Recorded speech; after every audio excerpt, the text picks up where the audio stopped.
I worked at dead-end jobs for about 2 years, and then I thought, okay, really have to do something. And that's when I joined the Army. I grew up in a religious home, and a lot of things were told it was sinful. We smoked weed and took drugs and listened to music and hung out with friends. As you're older and all that shit, you know, I regret the shit I put my mom through. Wasn't exactly a popular guy, so I just went away and made art. My life as a young boy was, I guess it would be termed as lonely. My mother and I, towards the end of her life, had a great relationship. During teenage years, it wasn't so great, but then most of that was stress because my mother was raising 4 kids by herself.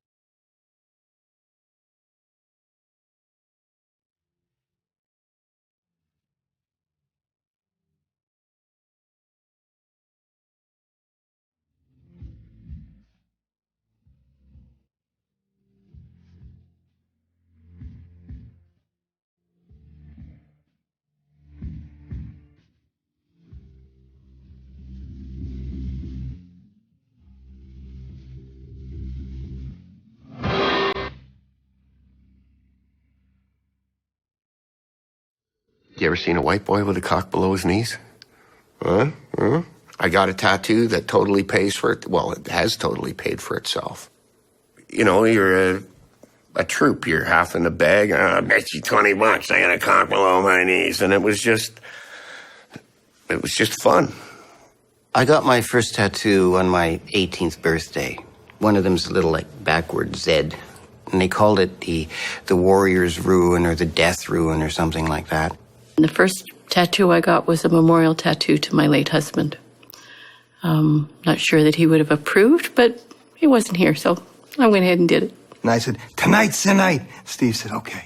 And the tattoos were $10 a piece, the ones we wanted. Steve, I think, like I said, he rigged it. He said, you know what? It'd be nicer to get a really big one. So why don't we get one for $20? And I said, okay. He said, I'll flip. So he flips the coin, and I won. So I got the $20, and I picked the snake because I like snakes. To this day, he still never got a tattoo. I walked in and met Michael, who turned out to be my 3rd husband, and he sat down and gave me my first tattoo, which is this little group of mushrooms here, because at the time my CB handle was Magic Mushroom, so that's why we put the mushrooms on. I told her I finally got a wedding ring. And I went like this, and it was perfect. My good buddy Arden passed away a number of years ago, very suddenly. I had this naked woman put on, sitting on top of a tombstone. And Arden would love that. The most meaningful? Probably this one. That says son on it. My son Drew has the matching one that says Mum on his arm. And next to that would be the cupcakes and candy on my leg. They're probably the same because that one's a tattoo for my daughter. I've always called her Sweet. I wanted to get one removed. I had a little legal difficulty. Talking shit about 18 months for pot, like, fuck me. And I have a naked chick on my back. And even though I have a history of missing the point, I foresaw that as a problem because even though you start losing your sex appeal at 40, it's not a chance I want to take going to jail with a chick on my back, eh? And he lasered it a couple of times, and now it's gone. So it was about 4 o'clock or 4:30 on a weeknight. I got this phone call, and someone I'd never talked to on the phone said, "Do you know this person?" And I said, "Yes, very well." And he said, "Well, she's dead." And that was the point. I just sort of lost it and fell apart and, didn't know what to do with the rest of my life. So I spent every week, at least, one afternoon a week, going to the Native Center and actually being taught a lot and healing up at the same time. The elder gave me a lot of one-on-one and basically took the wreckage that I was and put it all back together. And at the end of getting put back together, I think he actually suggested I get the name Gentle Brown Bear. Well, here I am, and there that is.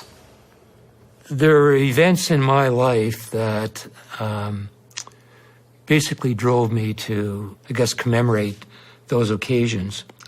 The loss of a dear friend, and also sending an abuser of my brothers and I to jail. We decided that it was time that a pedophile should have to answer for what he did to us. But when I left there, I left my brothers, and it took me until about 8 years ago to kind of forgive myself for feeling like I had left my brothers to a predator.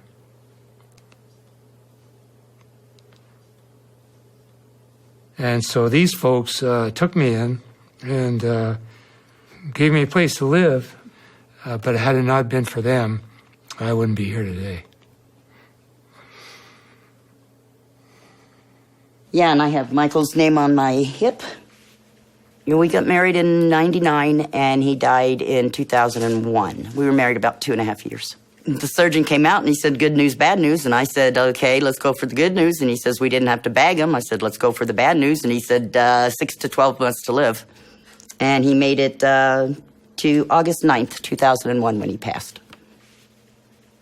And I liked Michael. He was very quiet, very soft-spoken, even though he looked like a badass. He scared a lot of little children, but... As happy as I was, inside of me, there was things that I wanted to do, things I wanted to say, and rather than say it, I just suppressed it.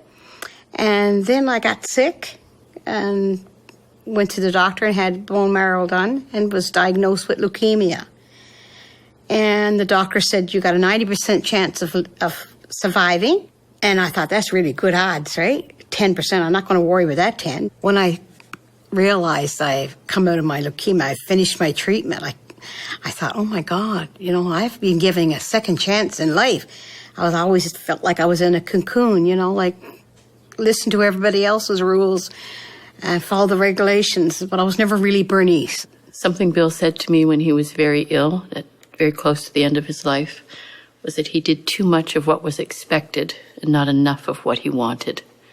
And I've tried to live the past few years of my life bearing that in mind, trying not to do what's expected, but what I really want to do. A lot of women, too, if they had to listen to their husbands. I didn't like that part, you know, like if they said you can't do this or you can't do that, they didn't do it. Some friends of mine decided that I should meet a newly single friend, and we had a very nice initial meeting, and everything's going great, and I decide to let the chips fall and take my hoodie off, and she basically rules me out of her life, just like that. It was kind of like I'm back being 17, 18, 19 years old, where people are stereotyping me. I'm standing on the platform, and she loudly says to this granddaughter, look at that lady with the tattoos.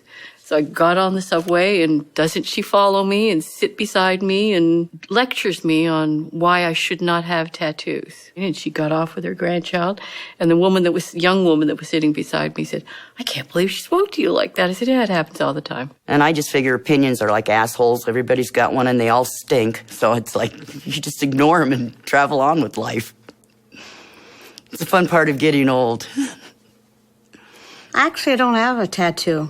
I've always wanted one, and never had enough nerve to do it. And I remember telling my husband, he said, what do you want to get a tattoo for? That's a silly thing. You don't want to do that. And I said, yes, I do. And one of these days, I just might, you know, and here I am. If you've got a buddy who's a tattoo artist and he's saying to you, hey, are you sure you want to get this?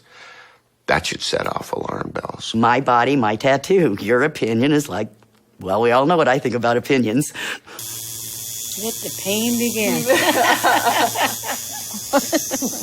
And I've seen things changing in the world and women becoming more outspoken and taking on a different role, a different attitude of life. It's me, and it's the culmination of everything I have been. I'm at the age now that I just don't care. I've never really cared what other people think, but now I really don't care.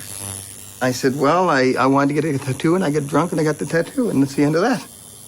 This is literally skin deep, and I am who I am, and if you don't like it, too bad.